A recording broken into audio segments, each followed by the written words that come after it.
Welcome to the Top 200 podcast with your host, Herschel Fawn. What's up, everybody? It's Herschel from High School Top 200, and welcome back to the Monday morning meeting. If you are not a part of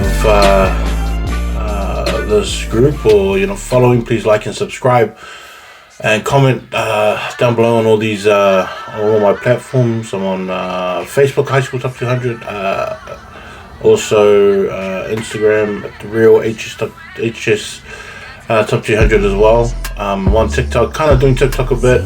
Still kind of learning it because I don't really like doing all the social media stuff. I just kind of have to. So if you're not following all my content on all my pages as well, because there's different things that go on all the different pages. So so if you want to keep up to date with everything, just Facebook, Instagram, TikTok, give us a follow and a like, comment, give it around to your friends and pass it around to your family and friends, and you just tell them to give us a shout out. Ask as many questions as you want. I've got a few questions from some people today that I'll be answering. I'm going to try and make this short. I know that I always say I'm going to make this short and I end up talking for an hour. I kind of don't want to do that, but it's just the nature of the questions and how I am. I'm just real wordy and stuff like that. So I'll try and keep this down to under an hour. But also, subscribe to the website, hstop200.com. $5 a month subscription. It's not that much. I do a lot of work and do as much work as I can, and probably the most work that you'll ever see for First 15 Rugby here in New Zealand. And I try and put in my best work so that I can make that $5 go a lot for that month, and I try and get around to as many games and talk to as many players and coaches as possible to give you guys as much information as possible. So $5 a month, cut out one of your coffees to sign up for the subscription. Please ask your parents. I know some of you Islanders and Maldives and that out there, it's a struggle sometimes to ask your parents, but if you can, you can. If you can't, you can't. And in saying that, if there's any big sponsors out there that want to be the main sponsor for High School Top 200, hit me up, let me know, so that we can get big sponsorship, so we can just take the subscription off. That's pretty much what I want to do. I don't actually want subscriptions to be paid. I don't want paid subscription for my website. I kind of just want it free for everybody to have a look at, and then make sure that sponsorship pays all this kind of stuff, pays all the expenses and all my travels and all that kind of stuff that goes along with this. And also trying to pay those guys to get it right on the IT side of it, because it's so annoying. It's so annoying that I can't do it myself, but it's just the way that it is. So if there's anyone out there, any big sponsors, New Zealand Rugby, no, I'm joking. You guys won't sponsor me. We've done that before. But man, they have some stuff coming up soon, eh? It's gonna be pretty hard. And even myself, when I was thinking about it, I was thinking, far out. I kind of don't understand, because to me, I think New Zealand Rugby, they need that Players Association. I believe they need that Players Association, because to me, the Players Association, this is the Players Association that's working for the players, and the players are always going to need representation. But they don't always need to play in New Zealand. They may come from New Zealand, and they may be brought up in New Zealand and get their skill level from New Zealand. But who's to say once you hit 18, these boys just like, I'll just go and play in England. And then I'll let New Zealand come and hunt me from there to whether I want to play for the All Blacks or whatever. Because that's not even like a far off thought. That's not even, and as much as you want to talk about what rugby has done for, the sport here in New Zealand and club rugby and all that kind of stuff and community sports, like, yeah, it's fine, but I think some of you guys got to get into this professional era and what it's about. And it's not about crippling the players of opportunities. This is how they make a living. I mean, they've worked this hard to be this good, to deserve to make this kind of money. And I think even us as like high standards for what the All Blacks is, to me it's just like, yeah, it's worth it. And to me, I have no problems at all. And I'm guessing this is why I don't get, sponsored by New Zealand Rugby, is because I don't encourage kids to stay here in New Zealand. I don't encourage even our best players to stay in New Zealand.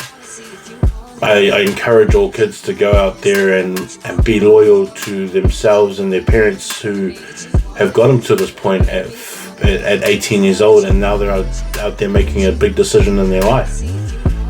For me, it's more about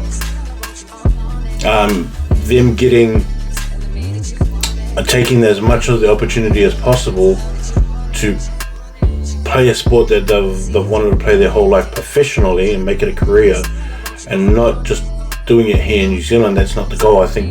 But the goal is actually to be a professional player anywhere.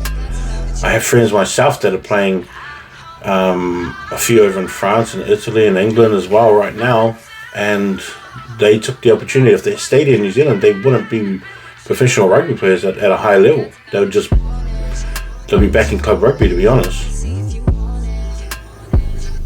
So to me, it's just like, if you're going to work that hard as a kid, and your mindset is a career in rugby to get paid to play rugby, so you can help pay back your parents and help all those coaches that got you to that point.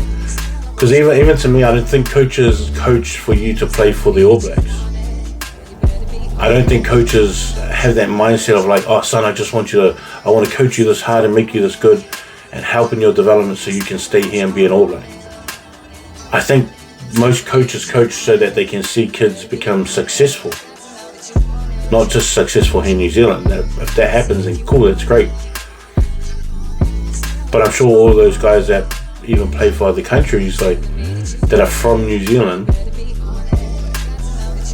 I'm sure that you're proud of them no matter what. I mean, Scopi who came from Wesley. I don't think any of his coaches or anyone that took him through the development or whatever are so annoyed that he went and played for Australia and had such a massive career for Australia, make a massive living, play for Australia. And then, I don't imagine any coaches or anyone that had him for a bit of time, I don't imagine them spewing inside every time he took the field because he plays for Australia, or that he's got a Waratahs jersey on or whatever. I don't think that's the case at all. So for me, it's like, if it's about, the players don't end up wanting to really play in New Zealand because of these kind of restrictions, to me, in my mind, I just have a feeling that they're just going to be gone by 18. And I think they're going to go where they can get the opportunity, and when they get fairly paid better and make a better living for themselves and their families. And we've got to remember that, your career as a rugby player is not that long. Your career for sport as a sportsman is not that long. So get as much as you can out of it while you can do that. Get as much as you can out of it. That's how I see it anyway. Well, that's just a little spiel on that. I wasn't even planning on talking that. Just a bit of a ramble, to be honest. One thing I do want to talk about though is, and it sucks too because it happened here in Hamilton, and it happened with our Waikato Refs, and I've seen so many good refs come out of Waikato. I've seen so many good refs all around. Like, I don't really, I think I've complained about maybe 3 or 4 over 10 years that were actually that bad. This time I think I had 2 in 1 week, and it sucked more because it was from Waikato. It was from Waikato that happened. I was at the games, and even I couldn't. I wasn't gonna lie about it because I don't really lie about stuff like that. I just think, man, why are you guys doing this? Because the thing is that, like, in the two refs that I've seen, I've seen them before a bunch of times, and it wasn't. They haven't been like this before. where it just really looked unfair. And they may say that that's what they ref what they saw, but to me it just didn't look like that.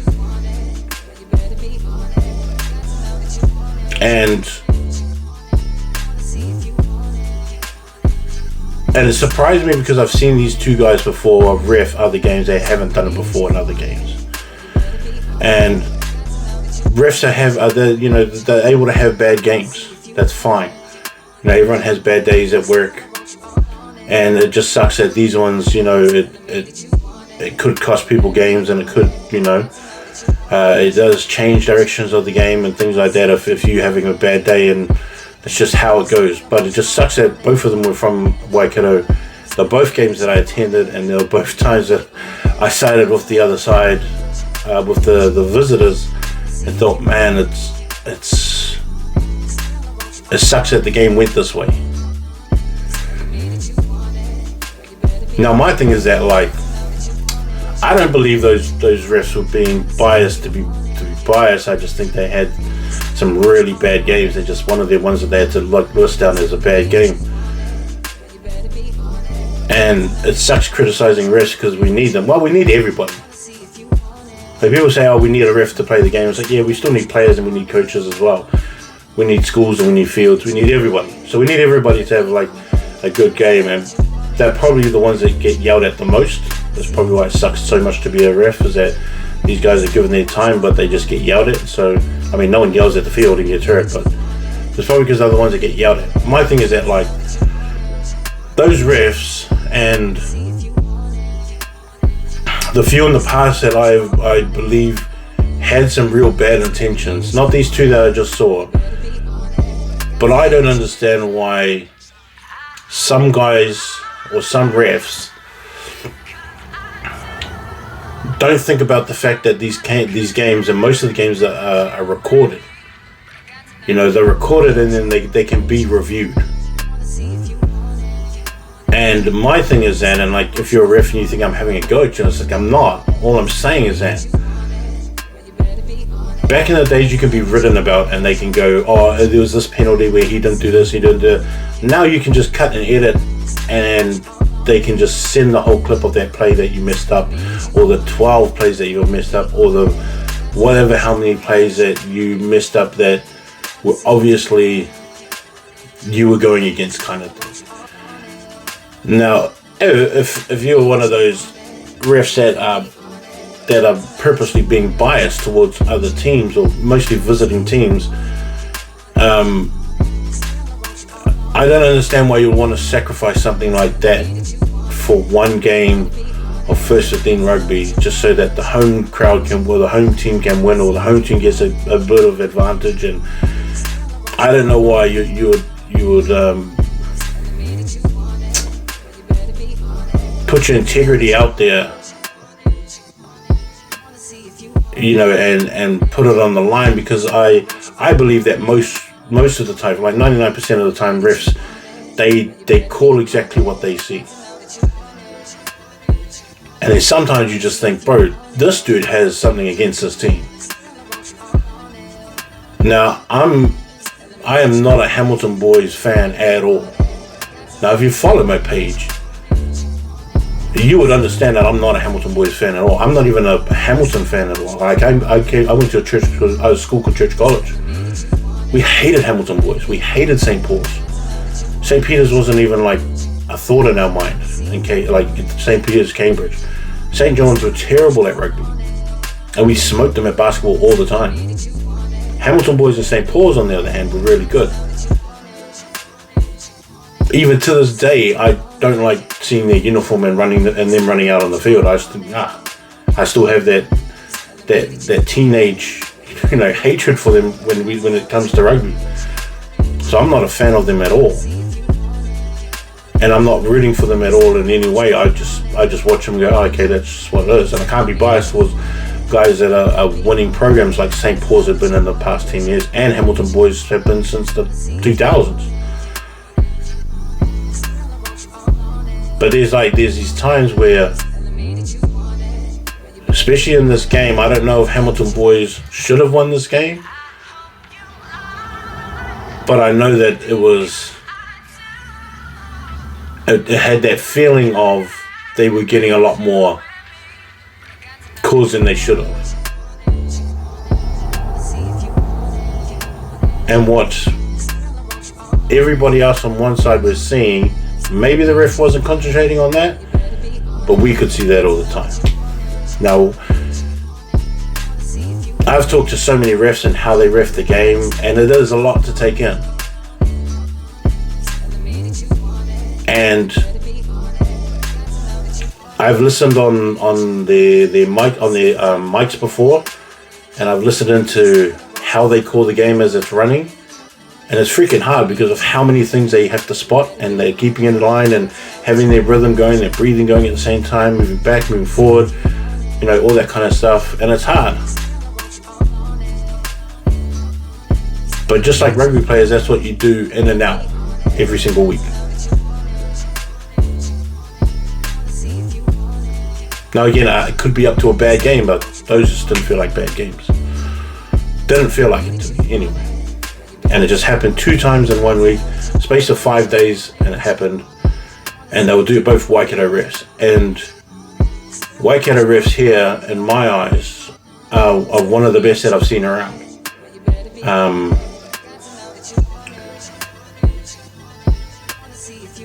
But it didn't show like that. If you came to the games with me and we both watched the same game, it was just one of those ones. Just didn't really sit right. Didn't sit right with me.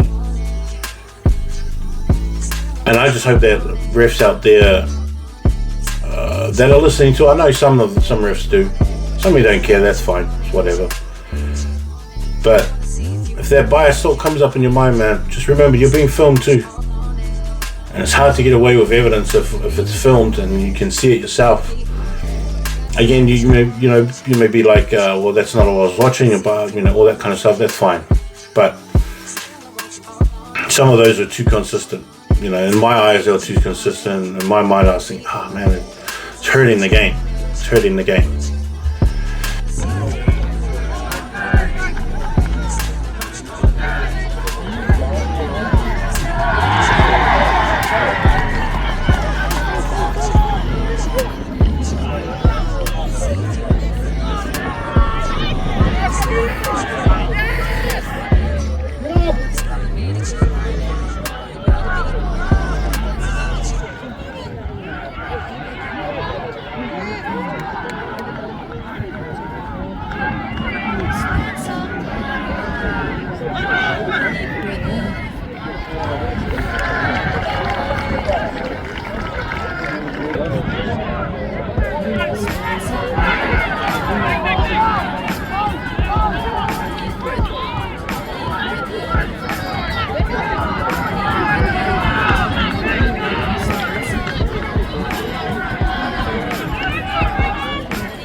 He's over. Yeah, he looked like he was over.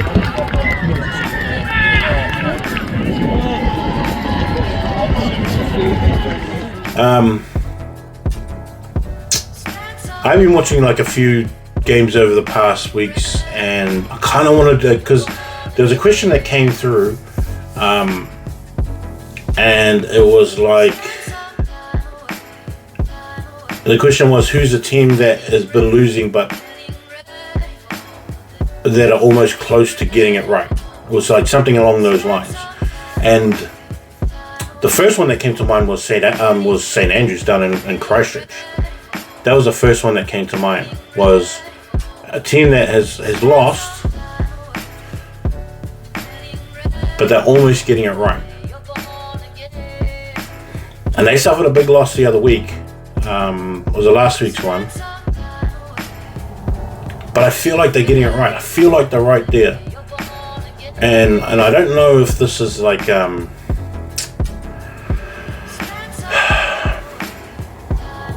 what I would do if that was me, I would put it on my oldest players.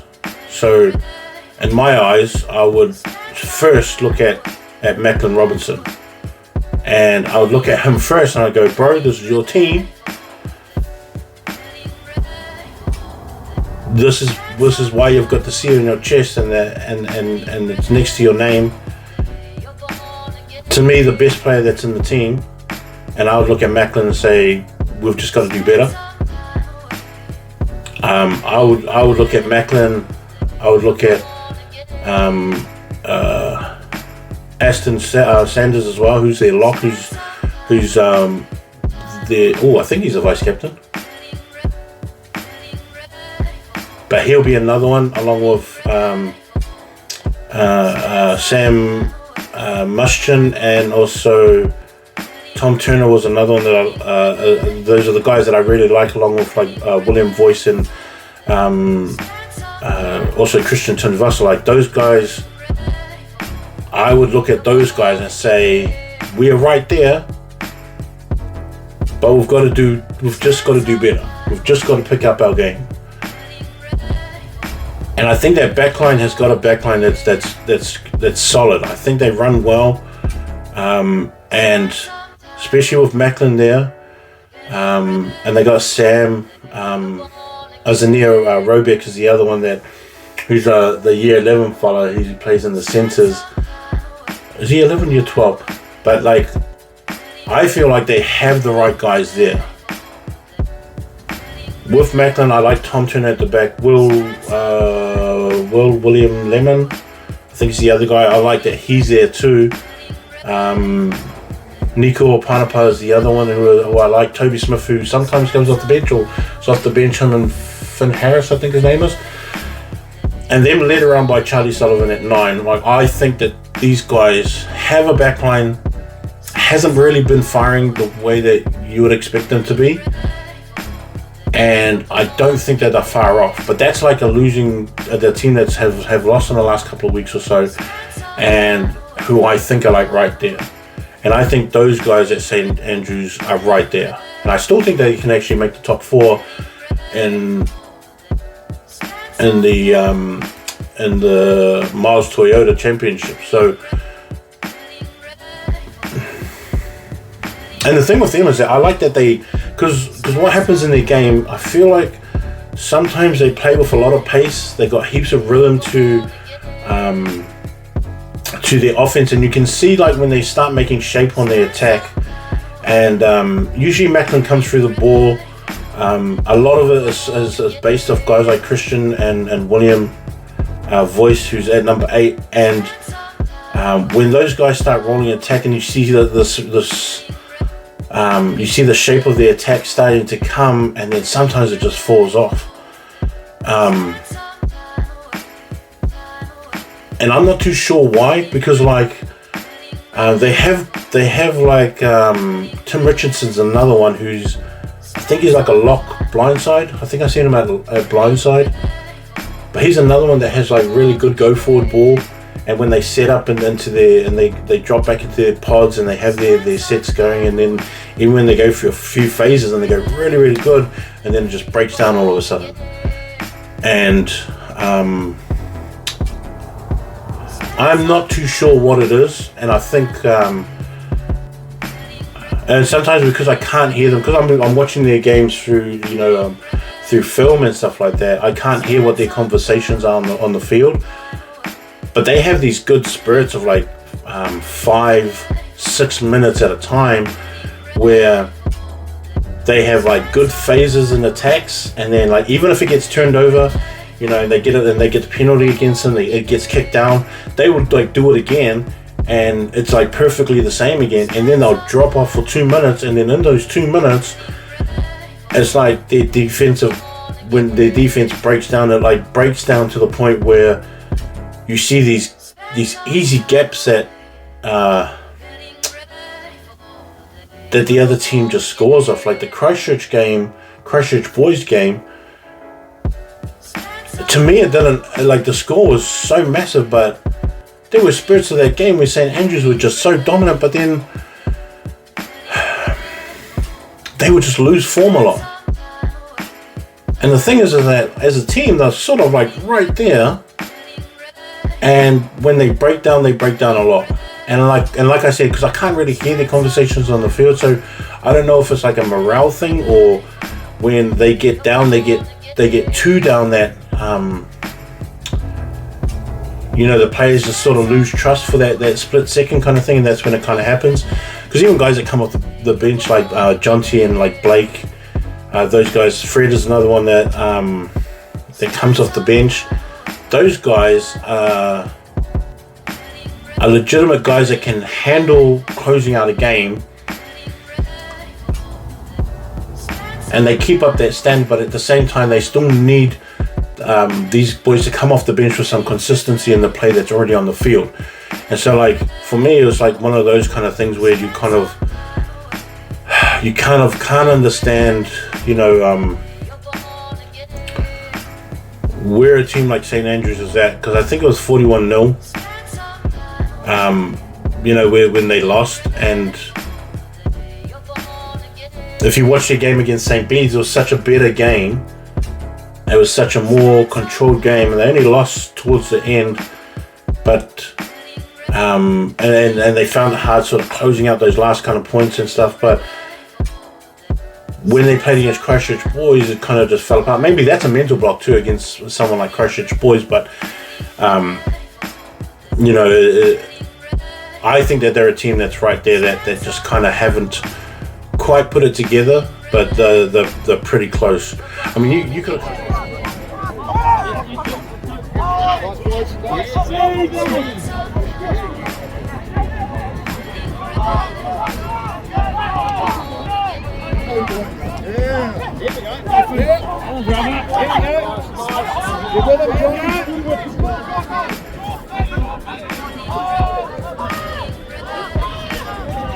Please, boss! Let's go, go!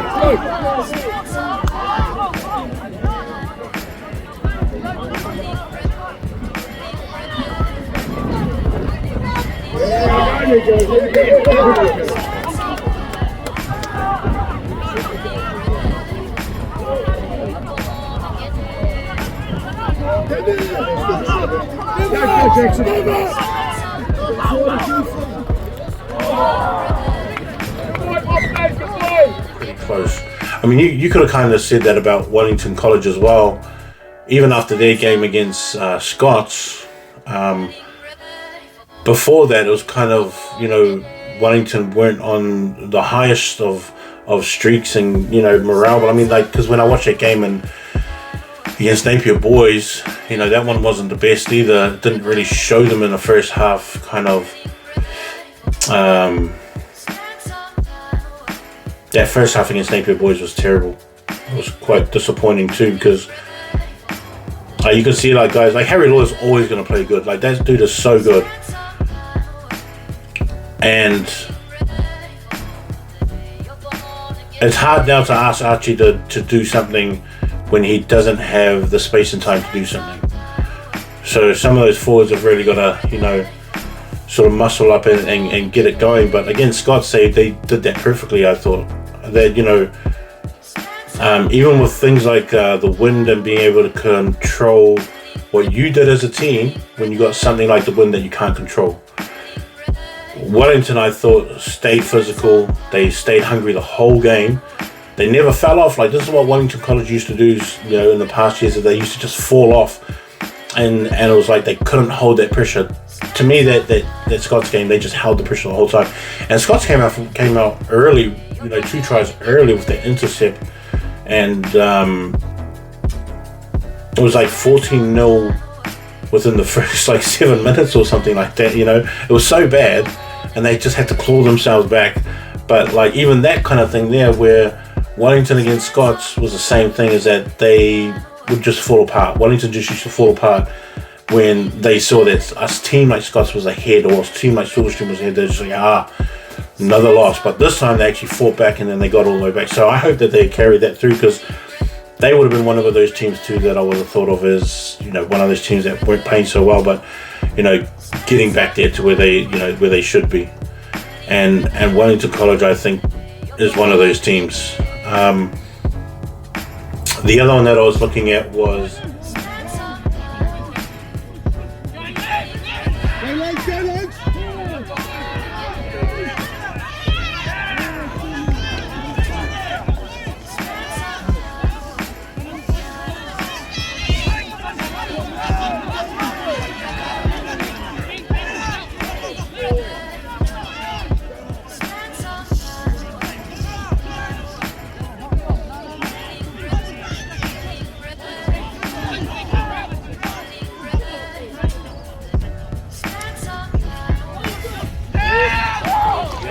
was looking at was I don't think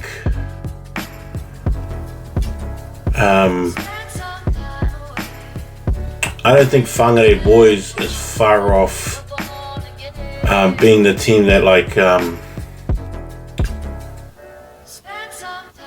being the team that we're used to seeing, because I actually think that team is stacked with talent. I do think they're stacked with talent. I do think that they are a team that can really start playing in the North Harbour competition, and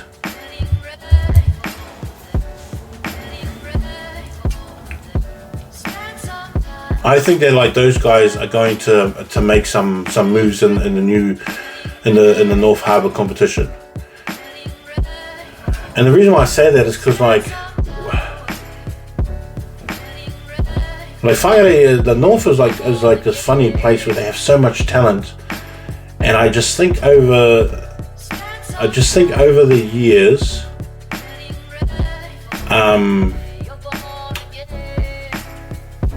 I think they've lost the faith. That's what I reckon is. I think they've lost faith in and what they really are as a rugby hub as well. I've always said this before, is that Whangarei actually recruited from those places around Northland, from those smaller schools like the Bay of Islands High School and even Kaitaia, and getting guys that are sort of tucked away in the country from Whangaruru and that. They could really build a proper academy where some of the best players in the country are going to come out of. Northland has serviced so many First 15s around the upper North Island that if they all just stayed at Whangarei Boys would have at least a couple of national championships already. Whangarei Boys, and this goes for league as well, if Whangarei Boys did their homework, got serious about making themselves a rugby academy, because their hockey goes great, their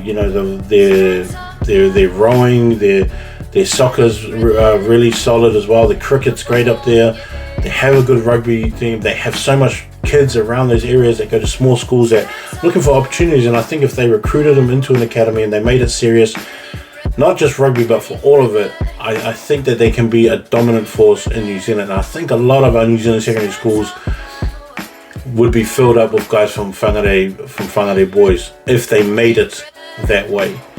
Now, some of them have been recruited there, some of them have been brought in from around, from the north and brought into, and so that's why we see the guys like Reef and that. Yeah, that's why we see those kind of fellas. But I think there should be a lot more. I think there should be actually a whole lot more that have been there. And these are guys that have made, especially some of those guys that have made rep honours outside of Whangarei Boys, and they've been going to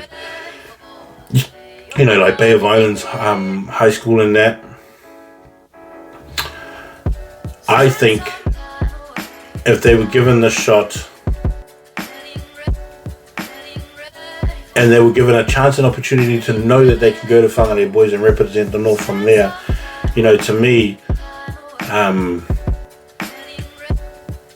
I would think that would take Whangarei Boys to a next level. That's how I see it anyway, because Whangarei Boys as a whole is just is a good school to go to. But also, I just think that, like I said, I think they've lost the belief.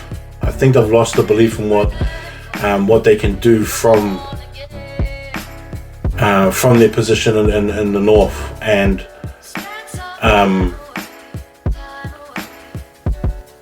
they've got so many good players up there, and so many good, they've got so much talent and size and stuff. That, and even they've got coaches up there too, but it's just that I think if they got a good program together, I think all the boys from the North would rather stay in the North than go outside to Auckland schools, or even down here to Hamilton, or down to other schools. I mean, obviously we've seen guys go from Northland all the way to Hastings as well, and then make rep honours from going from Northland to Hastings when they could have just stayed in Northland, and if the program was built better, that they would get recognised and they'd be able to dominate and stuff. We'd be talking about Westlake boys and Whangarei boys as top 5 teams in the country every single year.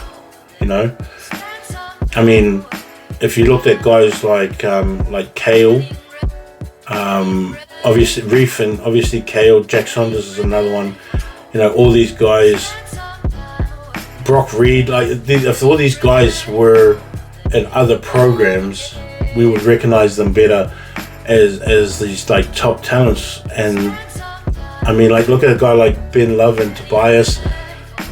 I think that these guys are all top-rated players and top talent, but at the same time, when you don't have that belief in what you are as a school and what you can do as a group and as a unit,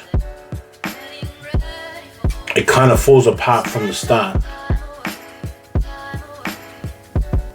And even though they don't have all the talent from the north going there, but they have majority of it there going there, I think that they have to create that belief back again that they can still do it with the talent that they have still going there. And the ones that have stayed around, that they can do it with them. And I'm not saying that they can win a national championship, because I'm realistic. Whangarei Boys is not going to win a national championship. But I think Whangarei Boys can make the finals against Westlake Boys in North Harbour. I think Whangarei Boys can have a go at Rosmini and give them a go and beat them. Because right now Rosmini and Westlake Boys are the top right now in North Harbour, but Whangarei is not that far away. They're like the other team that can be better as a team but just haven't been, and they're not far away from that.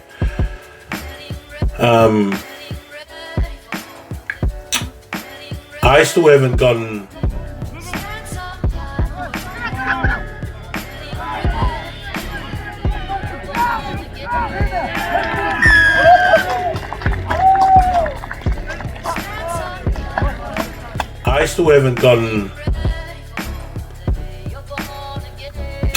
any tape of Tauranga Boys against Westlake.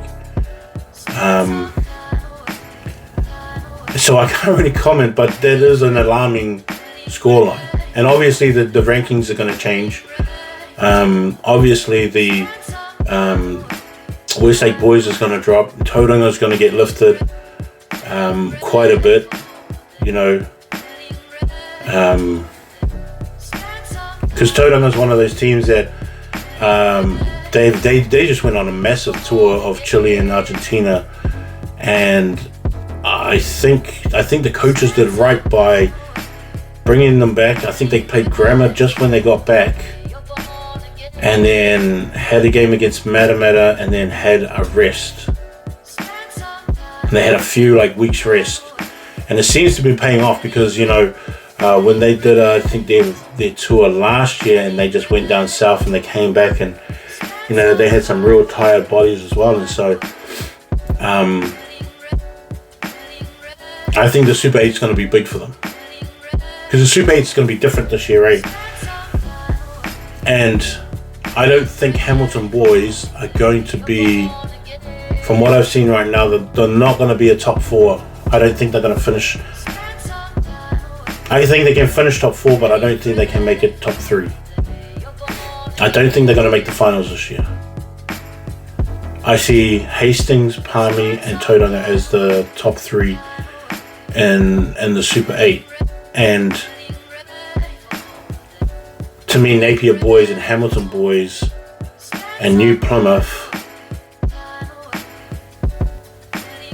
are kind of all in that bracket as well. And then Gisborne and New Plymouth and kind of Napier can be in that same bracket as well. Because I feel like Rotorua is the best team right now, and they're probably one of the youngest teams, and Rotorua has just been so dominant, and these are players that are still trying to figure out first team rugby. They've got some guys from last year, but they've got a bunch of year 12s this year. They're all trying to figure it out and see how it's all going. But in the Super 8, I see Rotorua, Hastings, and Tauranga being the top 3, and those 3 are going to be interchangeable throughout the years, throughout this year, depending on how it goes. But there's going to be early matchup. I think it is this coming with Tauranga and Rotorua. But the face of it's going to change, and it's not going to be a Hamilton boys. I don't believe from this point on right now, it doesn't look like Hamilton boys are a top 3 team in the Super 8. And so, obviously, rankings are going to change, things like that. Even though they had that win over Auckland Grammar, it's not going to be a big difference, a big jump for them. And this is why it's important that rankings change every single week, because like this landscape changes every single week. And by 10 games into a season, you would pretty much know what it kind of looks like, the shape of first 15 rugby around the country. And then, as we all know, once it gets into playoffs, into the nationals, it's one game at a time. And so you just have to make one game count at a time. It doesn't really matter what rankings are. You win that game on the day that you go forward. But yeah, the Super 8 is going to be a bit different, so it's not going to be the same looking one that we're kind of used to.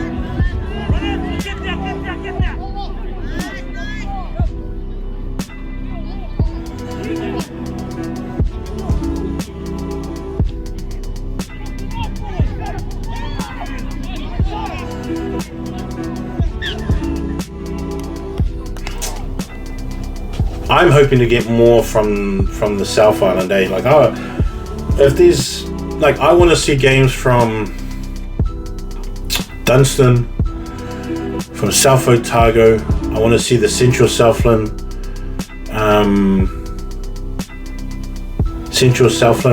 College. I want to see games from them.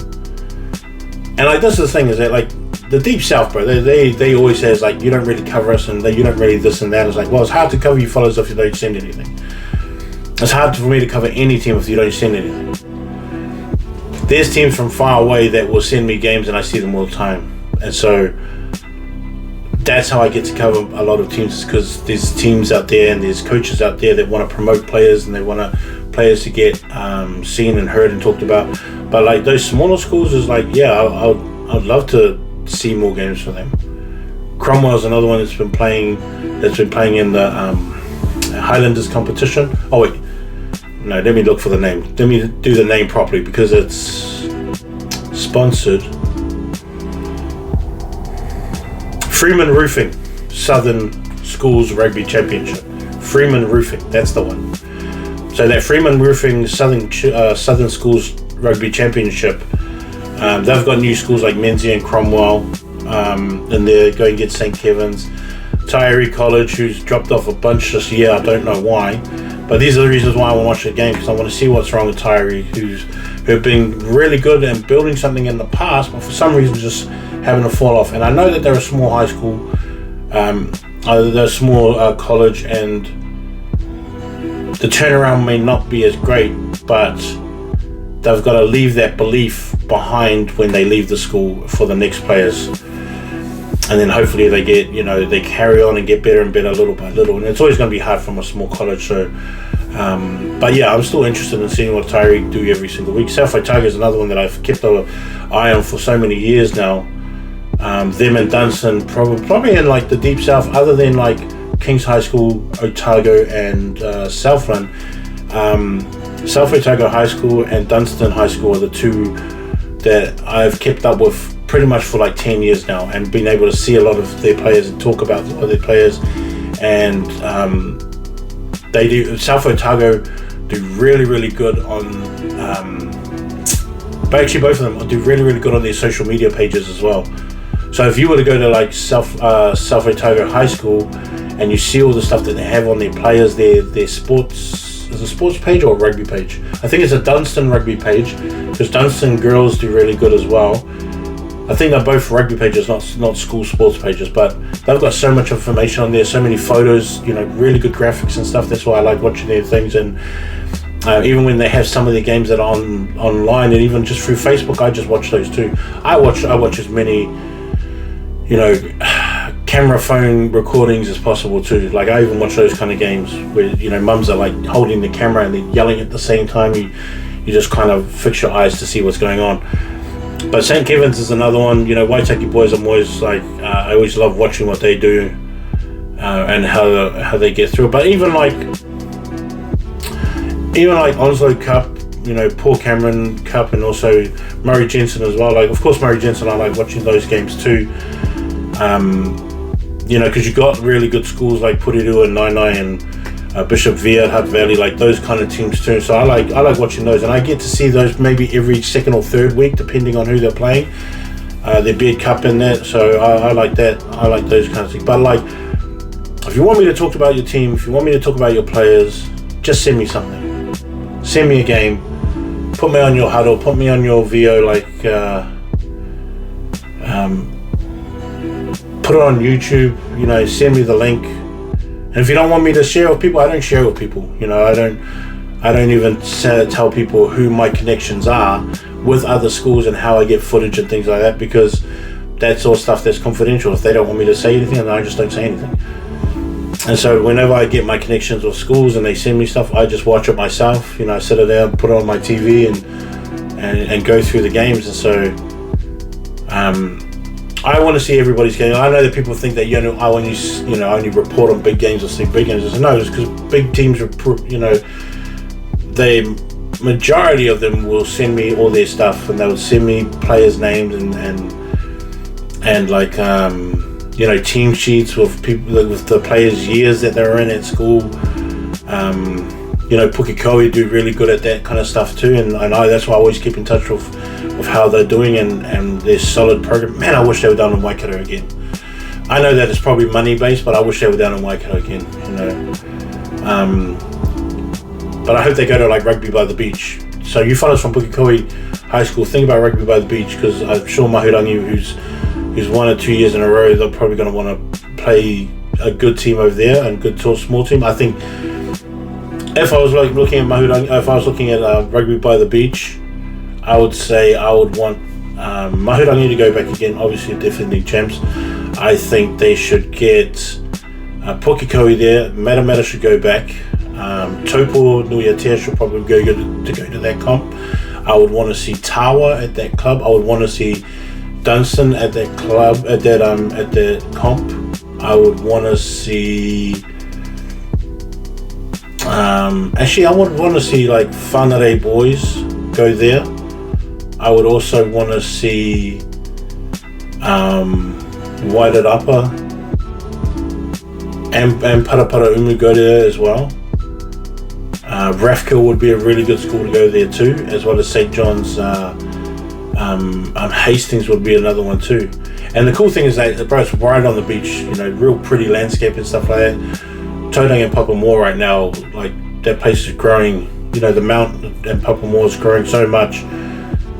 So pretty, nice as beaches there, and great way to end the season when you're going to end it at a place like that.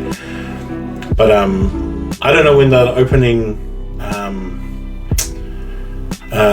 opening registration for that, but if I see it, then I'll put it up on my thing. But yeah, there's a bunch of those schools in that area, even like Waimea and Rangiora would be cool. I mean, I know these are South Island teams and it's probably a lot to get there, but just in my mind, if I would be able to pay for these teams, if I could make up the competition myself and I get to choose teams, these are all the teams that I would love to go and see all play there all at once, because Southern Cross campus will be massive to see there. Whangarei College will be mean to see there, even Old Ere, guys like that. Dilworth will be cool to see there as well. and getting those bigger teams to play against the smaller teams, so we can see how they match up. We can see how much you can push those smaller schools can push the bigger schools as well, so that they get a reference point of like, okay, that's kind of where we need to be and we're on our way there. But yeah, that would be a pretty cool one. Look, I want to end this now because I don't want to ramble on too much, because I'll pick a subject, then I'll start rambling on about that, because I just like talking about first sitting rugby. You know, it's the best. But love that the season's going on again. A full week next week after this long weekend. Solid games in the weekend by Silverstream and New Plymouth. Such a massive game. I don't even know which one was better. I don't know if the Silverstream game versus New Plymouth was better, or the Wellington and Scots game was better, because both of those games were just mean. Both of them was mean. Even that, I couldn't go to, just apologies, I could not go to St. Paul's and St. Peter's, because after that Auckland game I got sick and I was coughing hard out, and I didn't want to go to a high school flipping coughing over all these kids. It's like, look at that big dude coughing on kids. I don't want people to see me there and go, isn't that the top 200 fella coughing on all these kids? So I didn't want to go. I thought about it, honestly I did. I thought about it. But like, I was just coughing way too much, so I didn't want to go there and you know, flipping be a spreader somehow. But anyways, I got the footage anyway, so I've watched the game already, and so I would be like, I'm still doing my homework. If you want to send me stuff, if you got YouTube and it's private, just send me the link. I don't pass that links on to anybody. Add me on Huddle. Put me on your guys' list of Huddle so I can watch your guys' games and that. Add me as a friend on there and connect me up, or send me your videos, and so I can watch from here, and I'll just put it on my screen, a big screen, and just sit there with my daughters who pretend to watch it and like what I'm doing. But you know, it's just one of those kind of things. My two assistants, and I'm coming to Quad. Me and my two assistants are coming to Quad this year in a few weeks now, and down in Nelson. I'm going to be staying down in Motueka with my cousin Poesi Fitzimanu, he was like my idol growing up. One of my big cousins. He even used to play for Auckland NPC back in the days as a prop, and and he's been living in Motueka and Nelson for the past 30 years or something like that. Big fella. Yeah, so I'll be staying out there with my cousin, coming down to see Quad. Love the rugby. Spend some quality time with my family down there in Motueka. But yeah, keen as to see everybody down there at Quad. I love the Quad tournament. That's why I like going there. And love you all. Later, ball.